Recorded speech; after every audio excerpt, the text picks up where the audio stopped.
si on fait une voie douce dessus, on construit bien une voie douce sur l'emprise d'autrui. Donc, le percepteur, voilà l'équipement versé, département, c'est les 4 500 €. Alors attends, oui, c'est qui m'a dit, ça me revient, il faut que j'amortisse la subvention, on a une dépense que l'on fait. Oui, ça y est. C'est l'extension du réseau électrique sur le chemin de la Martinière, à la dernière maison qui est en construction, là, après chez Marquès, la dernière maison. Nous avons, vous savez qu'aujourd'hui, les extensions de réseau, quelles qu'ils soient, l'électricité et l'eau, ce ne sont plus aux gens de payer l'extension des réseaux, mais à la commune. C'est une obligation. On n'a plus le droit d'accepter qu'un particulier participe à une extension de réseau sur la collectivité.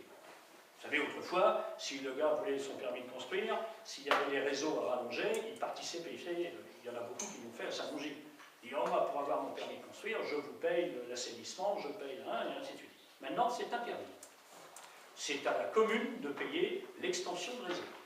Nous avons mis en place une taxe d'aménagement, qui, chaque fois que les gens déposent un permis de construire, ils payent leur contribution au départ.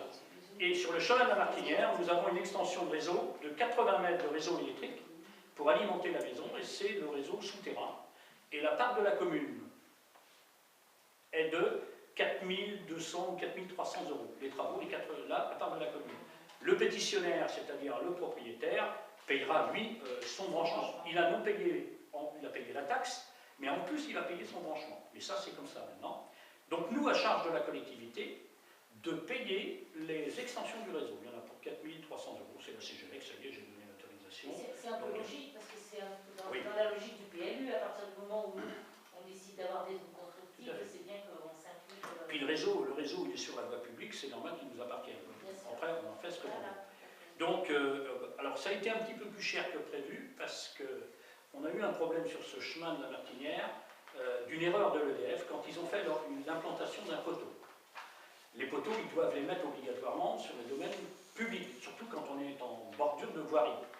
Et le poteau au chemin de la Martinière, pour 30 cm, en clair, ils ont vu la borne, ils ne se sont pas fait chier, ils ont dit on va se déplacer sur le terrain, et ils ont planté le poteau chez M. Marquès.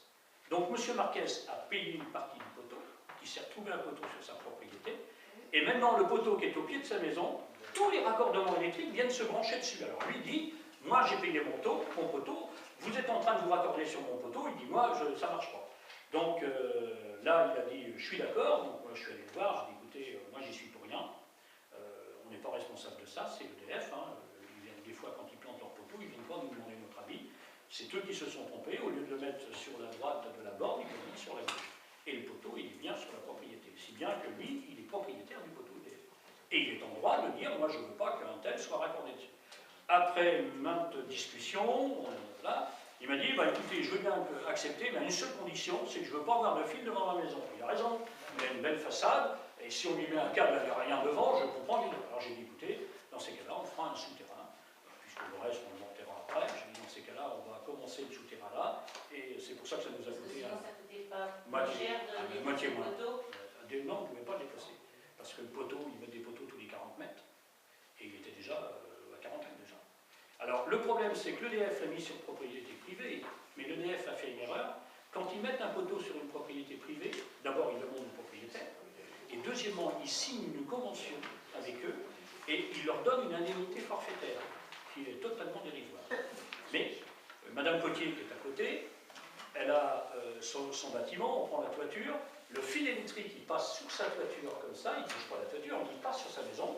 Ils lui ont payé une indemnité, ils lui ont demandé si elle voulait que le câble passe au-dessus de sa toiture, elle a accepté, et elle a bénéficié d'une indemnité forfaitaire. Or, lui, on lui a planté le poteau sur sa propriété et on ne lui a rien demandé. Donc, il y a eu là, alors l'autre était vachement emmerdé, il dépose son permis de construire, je lui signe son permis de construire, et au moment où il veut raccorder l'électricité, l'autre, le voisin, ne veut pas au prétexte que le poteau il est à lui. Il a raison, il a tout à fait le droit. On a discuté, ça s'est arrangé, il a accepté et le souterrain va être fait sur ce terrain-là. Et donc les 4 500 €, c'est la subvention en clair.